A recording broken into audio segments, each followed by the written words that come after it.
उम्मीद है बच्चों हमारे वीडियो लेसन्स आपको पसंद आ रहे होंगे, लेकिन अब तक आपने हमारे चैनल को सब्सक्राइब नहीं किया है तो सब्सक्राइब अवश्य कीजिएगा और साथ में बेल आइकॉन भी दबाइएगा ताकि हमारे नए वीडियो लेसन्स के नोटिफिकेशंस आपको निरंतर मिलें और सबसे पहले मिलें। आज हम छठी कक्षा के विद्युत एवं परिपथ पाठ के दूसरे भाग पर चर्चा करेंगे। तो आइए मेरे साथ, आज हम कुछ क्रियाकलाप भी करेंगे, कुछ जो पहले हमने सीखा है उसकी दोहराई भी करेंगे। तो आइए करते हैं शुरुआत। प्यारे बच्चों, ये एक विद्युत सेल है। विद्युत सेल यानी विद्युत धारा का एक स्रोत। जैसा कि हमने पहले भी जाना था कि ये कई आकारों में मिलता है।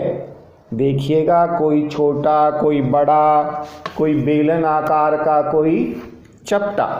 ये मेरे पास 4 आकार के विद्युत सेल हैं और देखिएगा प्रत्येक विद्युत सेल के अंदर विद्युत आपूर्ति के लिए, विद्युत प्राप्त करने के लिए 2 सिरे होते हैं। पहले चपटे सेल में देखते हैं। देखिएगा यहाँ इसके ऊपर ये धन सिरा जिस पर प्लस लिखा हुआ है, पॉजिटिव, ये यानी हमें विद्युत का धन सिरा ये, और इसका ऋण सिरा कौन सा होगा, जहाँ पर ऋण यानी देखिए माइनस जहाँ लिखा होगा ये ऋण सिरा है, यानी यहाँ पर चालक को जोड़ने पर ऋण विद्युत धारा हमें प्राप्त होती है। और जो प्रचलित, जो बहुत ज़्यादा सेल प्रयोग किए जाते हैं हमारी घड़ियों में, रिमोट कंट्रोल में, रेडियो में, वो अधिकांश बेलन आकार के होते हैं। इस तरह के देखिएगा, इस तरह के, इस प्रकार के जो सेल होते हैं इनके अंदर भी विद्युत का उसी प्रकार से एक धन टर्मिनल और एक ऋण टर्मिनल होता है। जैसे इसमें देखिएगा ये जमा का निशान ये दिखाई दे रहा है बच्चों, प्लस, पॉजिटिव। ये इसका अभिप्राय क्या है, अगर हम किसी चालक को यहाँ जोड़ते हैं इस टिप पर तो हमें यहाँ से धन विद्युत मिलेगी, पॉजिटिव मिलेगी, और इसका ऋण देखिएगा, ऋण कहाँ लिखा है, माइनस, ये यानी यहाँ अगर चालक को जोड़ा जाए तो हमें विद्युत का ऋण विभव प्राप्त होगा, ऋण आपूर्ति होगी। प्यारे बच्चों, हम देखेंगे कि सेल के अंदर ये धन विभव और यहाँ ऋण विभव, ये दोनों आपस में जुड़े हुए नहीं हैं। इनके बीच में अंतःक्रिया जो होती है उसके बीच में कुछ रसायन भरे हुए हैं, उनकी आपस में क्रिया होने से इसके अंदर विद्युत आपूर्ति संभव हो पाती है। यानी एक विद्युत सेल में विद्युत रसायनों की अभिक्रिया से उत्पन्न होती है। और सेल में 2 सिरे कौन कौन से बताए, 2 टर्मिनल, धन और ऋण। और देखिए सेल छोटा हो या बड़ा, प्रत्येक के अंदर इसी प्रकार से धन और ऋण होते हैं। ये देखिएगा धन सिरा इसका इधर ये, और ऋण सिरा ये। इसके जो बर्तन होता है जिसके अंदर भरा जाए उस बर्तन को ऋण मान करके, और बीच में जो टिप होती है उसको धन बनाया जाता है। ये देखिएगा मध्यम आकार का, इसके अंदर ये धन और ये ऋण। यानी आपसे परीक्षा में प्रश्न इस प्रकार भी पूछा जा सकता है, सेल का जो कंटेनर होता है उससे विद्युत का कौन सा विभव मिलता है, कौन सा आवेश मिलता है, ऋण। हमें ये ध्यान रखना है। और टिप वाला सिरा धन आवेश।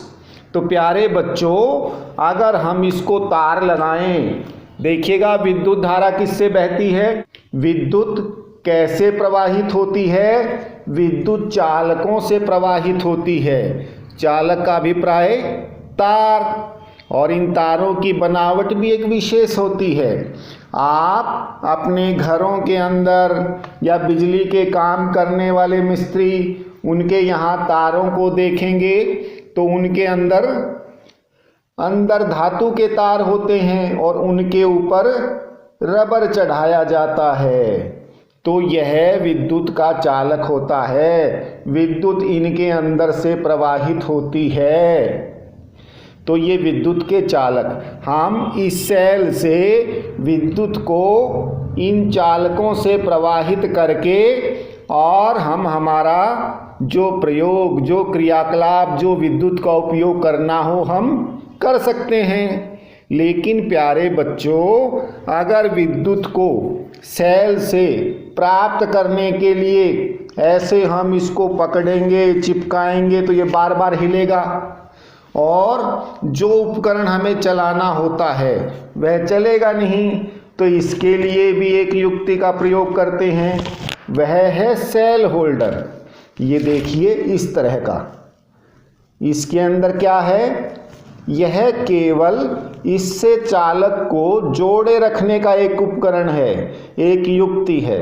देखिएगा इसमें जो स्प्रिंग वाला सिरा होता है, आप अपने घर की घड़ी में देखेंगे उसमें सेल लगाने के लिए भी इसी तरह से युक्ति मिलती है। अगर आप रेडियो को पीछे से खोल के देखेंगे तो उसके अंदर भी इसी प्रकार से मिलता है। जहाँ भी सेल का उपयोग होता है वह स्प्रिंग के रूप में दबाव के लिए, उसे जोड़ने के लिए कुछ न कुछ दबाव या पत्ती स्प्रिंग लगाते हैं, ताकि इससे हमारा तार जो चालक जोड़ा जाए वह जुड़ा रहे और वह ढीला नहीं हो।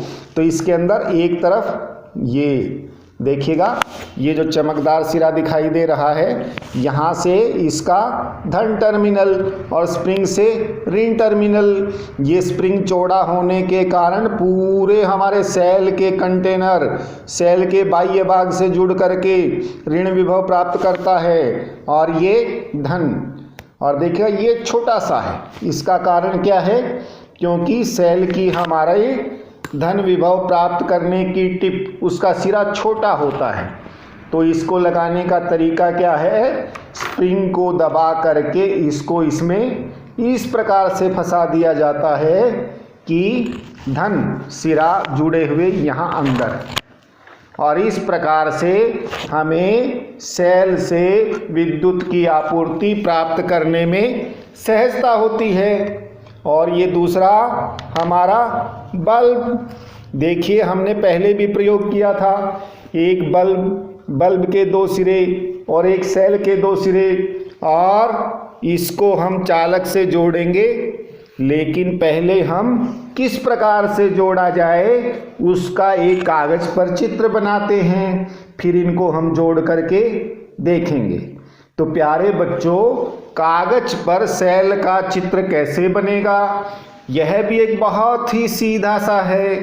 प्यारे बच्चों, आइए सेल का चित्र बना करके एक परिपथ का आरेख खींचते हैं। देखिए हमने सेल किस प्रकार का होता है, एक बेलन के आकार का, यानी उसका एक सिरा गोलाई में और दूसरा सिरा, ये देखिएगा जब भी बेलन का हमें चित्र बनाना हो, ये एक अंडाकार सी, वृत्ताकार सी हमने आकृति बनाई, और इसका ये पिछला सिरा, और यहाँ हमने बीच में इसके टिप थी, ये टिप दिखा दी, और ये इसका हो गया धन, प्लस का निशान लगा दिया, और ये इसका ऋण। और इसके लिए क्या होगा, हम एक चालक को इधर जोड़ते हैं और फिर ये चालक यहाँ लेकर के आए, और यहाँ फिर हमने एक बल्ब के लिए हम इस प्रकार से चित्र बना सकते हैं।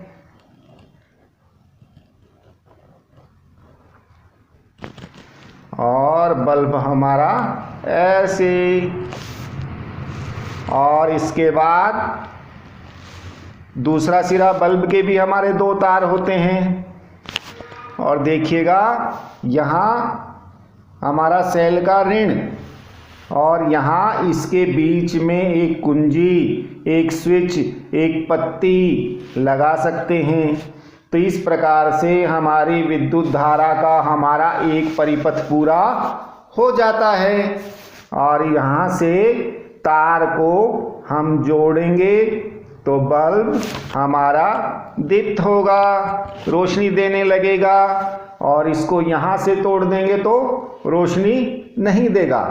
प्यारे बच्चों, जैसा कि हमने पहले भी जाना कि ये कुंजी, ये स्विच ऑन ऑफ के लिए हम ऋण की तरफ लगाएं या धन की तरफ लगाएं, दोनों तरफ समान रूप से काम करेगा। तो इसको हम स्विच को किसी भी तरफ लगा सकते हैं, ये हमें ध्यान रखना है। ये हमारा बल्ब और ये हमारा सेल। और अब हम जो परिपथ हमने खींचा, प्यारे बच्चों, हम जानते हैं कि परिपथ किसे कहते हैं। परिपथ यानी विद्युत का गति करने का पथ, उसका रास्ता।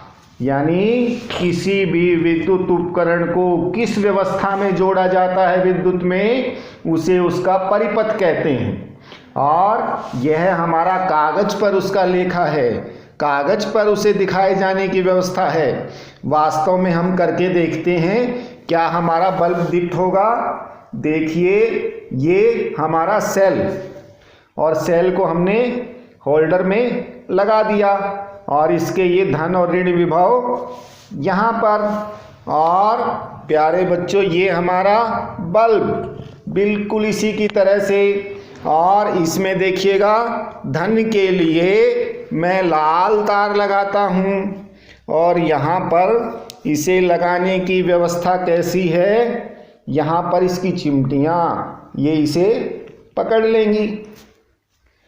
और यहाँ पर ये मैंने बल्ब के तार को लगा दिया। प्यारे बच्चों, आप देखेंगे कि चित्र में हमने जो व्यवस्था बनाई थी उसमें यह एक आयत की तरह से सीधी रेखा थी, लेकिन वास्तव में बिजली के जो तार हम जोड़ते हैं, विद्युत के तार जोड़ते हैं, क्या वो बिल्कुल ऐसे सीधे होते हैं? नहीं, वो टेढ़े मेढ़े वक्र आकार में, या देखिए इस तरह से। लेकिन कागज पर आरेख खींचते हुए हम उसको सीधा ही मानते हैं। वास्तव में वो टेढ़े मेढ़े लचीले हो सकते हैं। तो इसको हम मानेंगे कि ये हमारे सेल के धन टर्मिनल से बल्ब से सीधा जुड़ गया। देखने में ये भले ही हमें घुमावदार वक्र आकार में लग रहा हो। और दूसरा देखिए, दूसरा मैं जोड़ता हूं ऋण विभव से। एक मैंने यहाँ पर ये चिमटी लगाई, और यहाँ से एक बार मैंने बिना स्विच के जोड़ दिया। देखिए, हमारा बल्ब दीप्तमान हो गया, यानी इसका परिपथ पूरा हो गया। इस प्रकार से हमने एक सेल से विद्युत आपूर्ति लेकर के एक बल्ब को दीप्तिमान किया। अगर स्विच लगाना चाहे तो ये देखिएगा, यहां पर इसको हटा लिया और जोड़ दिया तो दीप्त, हटा लिया तो बंद, जोड़ दिया तो दीप्त। इसका हम एक और सुंदर प्रयोग कर सकते हैं। प्यारे बच्चों, इसी परिपथ का प्रयोग करते हुए हम पदार्थों की चालकता भी ज्ञात कर सकते हैं। यानी एक परीक्षित्र बना सकते हैं, एक टेस्टर बना सकते हैं कि कौन सा पदार्थ विद्युत का चालक है और कौन सा नहीं। चालन से अभिप्राय जिसके अंदर से विद्युत गुजर सके, सहजता से जा सके, उसे हम विद्युत का चालक कहते हैं, और जिसके अंदर से विद्युत नहीं जा सके वो कुचालक। प्यारे बच्चों, हमने अभी देखा, ये देखिए इस परिपथ में हमारा इस प्रकार से विद्युत का एक पूरा रास्ता होता है, लेकिन वो कब होगा? जब ये स्विच विद्युत को यहाँ से प्रवाहित होने देगा। हम यहाँ पर इस परिपथ को तोड़ दें, यानी कि ये तार काट दिया हमने, और यहाँ पर इसको जोड़ दें, तो देखिएगा विद्युत क्या होगी। यहाँ सेल से आई, फिर ये प्लास्टिक का है, अगर ये गुजरने देगा तो हमारा बल्ब दीप्त हो जाएगा। अगर ये विद्युत को गुजरने नहीं देगा, प्रवाहित नहीं होने देगा, तो बल्ब नहीं जलेगा। तो हम यहाँ स्विच के स्थान पर इस परिपथ में उस पदार्थ को रख करके हम उन पदार्थों की चालकता की जांच करेंगे।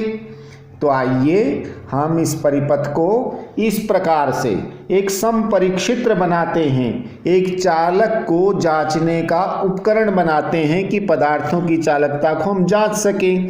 और यहाँ पर मैं इस सेल को एक बैटरी में बदल देता हूँ, ताकि हमें बल्ब की दीप्ति अधिक दिखाई दे, जिससे कि बल्ब तेजी से दिखाई दे जलता हुआ। और देखिए प्यारे बच्चों, आपको मैंने बताया कि जब एक सेल विद्युत की आपूर्ति के लिए प्रयोग किया जाए तो उसे सेल कहा जाता है, और एक से अधिक सेलों का प्रयोग किया जाए तो उसे बैटरी कहा जाता है। तो ये हमारा जब एक से अधिक सेलों का प्रयोग किया जाए तो बैटरी, तो अब हमारा ये बैटरी से जल रहा है, क्योंकि मैंने यहाँ पर 2 सेल लगाए। अब देखिए हम अलग अलग, एक मेरे पास प्रकार है, एक मेरे पास पेन है, हमारा स्केच पेन, एक हमारे पास कैंची है, एक मेरे पास स्क्रू ड्राइवर पेचकस है, एक मेरे पास नट बोल्ट है, एक मेरे पास लकड़ी की पेंसिल है। हम इन सब की चालकता को ज्ञात करेंगे। तो देखिए सबसे पहले मैं शुरुआत करता हूँ हमारे प्रकार से। देखिएगा मैं इस परिपथ को तोड़ करके एक तरफ प्रकार को जोड़ता हूँ। देखिएगा बल्ब के पास ये मैंने प्रकार का सिरा लगा दिया, और दूसरा मैं सेल का दूसरा सिरा यानी कि उसका चालक लगाता हूँ यहाँ। देखिए हमारा बल्ब दीप्त हो रहा है। कैसे दीप्त हो रहा है बच्चों? देखिएगा मैं इसको जोड़ देता हूँ। हमारी विद्युत धारा किस प्रकार से प्रवाहित हुई? इस सेल से आते हुए इस चालक के माध्यम से प्रकार में गई, और प्रकार से होते हुए, यानी प्रकार ने विद्युत को अपने अंदर से गुजरने दिया, तो हमारा प्रकार क्या हुआ? चालक विद्युत का। और जो सहजता से विद्युत को अपने अंदर से गुजरने दें उनको सुचालक भी कहा जाता है। प्रकार किसका बना हुआ है बच्चों? लोहे का, यानी लोहा विद्युत का सुचालक होता है। और अब दूसरा, इसकी जगह मैं प्लास्टिक के हमारे पेन को लगा करके देखता हूँ। देखिएगा ये हमारा पेन, ये बना हुआ प्लास्टिक का, एक इस तरफ मैंने ये लगा दिया और दूसरी तरफ ये लगाया, और हमारा बल्ब दीप्त नहीं हुआ। यानी कि प्लास्टिक ने अपने अंदर से, देखिएगा, विद्युत को अपने अंदर से विद्युत को गुजरने नहीं दिया और हमारा बल्ब नहीं जला। अब देखिए, तो प्लास्टिक हुआ विद्युत रोधी, विद्युत को नहीं गुजरने देता, तो ये विद्युत रोधी या विद्युत का कुचालक है। ठीक है बच्चों। देखिए मैं इसी प्रयोग को करता हूं हमारे पेचकस स्क्रू ड्राइवर से। अब स्क्रू ड्राइवर देखिएगा दो चीज़ों से बना हुआ है। इसका कुछ हिस्सा स्टील या लोहे का है, धातु का है, कुछ हिस्सा प्लास्टिक का है। तो इसमें मैं पहले इस बल्ब को और हमारे सेल के ऋण को देखिएगा यहाँ जोड़ता हूँ और ये हमारा बल्ब दीप्तिमान हुआ, जला। इसका अभिप्राय क्या हुआ?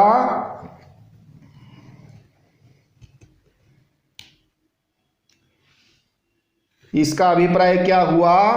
हमारा जो पेचकस का स्टील का भाग है, देखिए यहाँ पर सेल का ऋण भाग जुड़ा हुआ है और यहाँ पर बल्ब। तो हमारे इस पेचकस के स्टील वाले लोहे वाले भाग से विद्युत धारा सहजता से गुजर रही है और हमारा बल्ब जल रहा है। इसका अभिप्राय इससे भी हमें पता चलता है कि लोहा विद्युत का सुचालक है। अब प्यारे बच्चों, इसी प्रयोग को मैं इसके प्लास्टिक वाले भाग से करता हूँ। अब देखिएगा यहाँ बल्ब का तार मैंने प्लास्टिक से जोड़ दिया और इधर ये जोड़ दिया। अब हमारा बल्ब देखिएगा कितना ही दबा लें हमारा बल्ब नहीं जल रहा। इसका अभिप्राय क्या हुआ कि प्लास्टिक में से विद्युत नहीं गुजर सकती।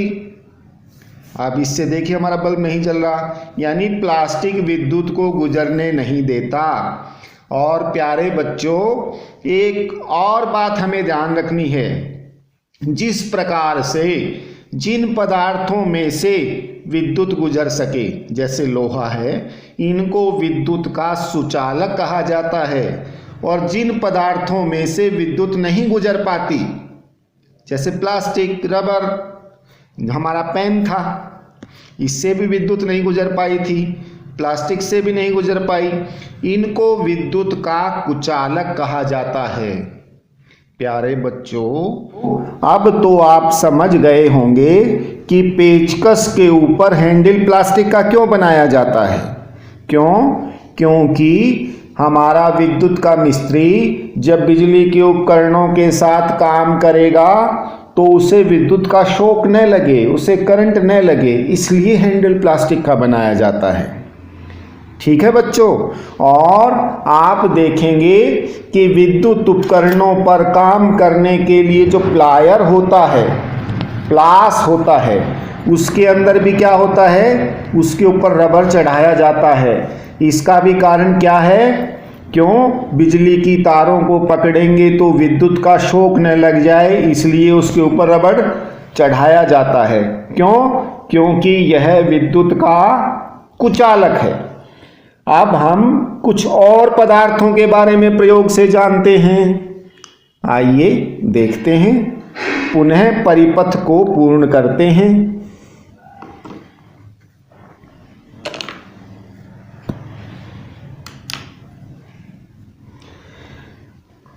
अब मेरे पास एक ये कैंची है, छोटी कैंची, और देखिएगा इसका मैं एक सिरा उसी प्रकार से यहाँ बल्ब के तार के साथ जोड़ता हूँ और दूसरा सिरा देखिएगा यहाँ इसके साथ, और ये हमारा बल्ब दीप्तिमान हुआ। इसका अभिप्राय क्या हुआ कि हमारा कैंची किस चीज़ की बनी हुई है? स्टील या लोहे की, और इसलिए हमारा स्टील और लोहा भी क्या है? विद्युत का सुचालक है। यानी विद्युत धारा, यानी विद्युत हमारी इस कैंची से होती हुई गुजर करके बल्ब को दीप्तिमान कर रही है। और प्यारे बच्चों, हम एक कागज के साथ भी ये प्रयोग करके देखते हैं और हम देखते हैं कि कागज हमारा विद्युत का सुचालक है या कुचालक। देखिए मेरे पास एक ये कागज का टुकड़ा है और मैं ये कागज के टुकड़े को इससे तार से चालक के साथ जोड़ता हूँ। ये चिमटी से मैंने पकड़ लिया और अब इसको मैं बल्ब से जोड़ता हूँ तो बल्ब हमारा नहीं जला। तो इसका अभिप्राय क्या हुआ? हमारा ये सूखा कागज विद्युत का कुचालक है, इसमें से विद्युत गुजर नहीं सकती। और अब मैं इसी प्रयोग को एक लोहे के कील या नट बोल्ट के साथ दोहराता हूं। देखिएगा, ये एक नट है और यहां मैंने इसके